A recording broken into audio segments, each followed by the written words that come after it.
Now you can create your own. Link in description. Assalamualaikum warahmatullahi wabarakatuh. Sekarang saya lagi berada di Zara Bakpia. Sekarang ini saya akan mewawancarai salah satu karyawan yang bekerja di sini. Boleh tahu siapa nama Anda? Wakil dengan Wakil Mubarak Berapa lama Anda sudah bekerja di sini? sekitaran tahun lebih lah. Siapa pemilik Zara Bakpia ini? Asnawi Sufi Bekerja di Zara Bakpia, gaji Anda dibayar per bulan atau per hari? per bulan. Kalau boleh tahu, berapa gaji Anda per bulan? Per bulan sekitaran 900-an.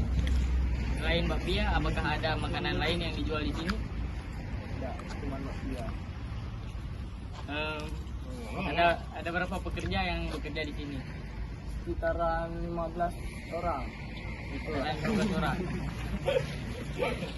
Ada berapa rasa bakpia yang ada di sini? dengan satu rasa kacang. Berapa Rakan sendiri.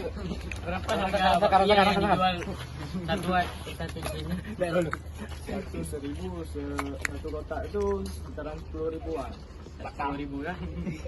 Sekitar berapa banyak bakpia yang bisa dihasilkan dalam sehari? Sekitaran 1.000-an lebih lah. Baik, terima kasih atas wawancaranya. Dan mau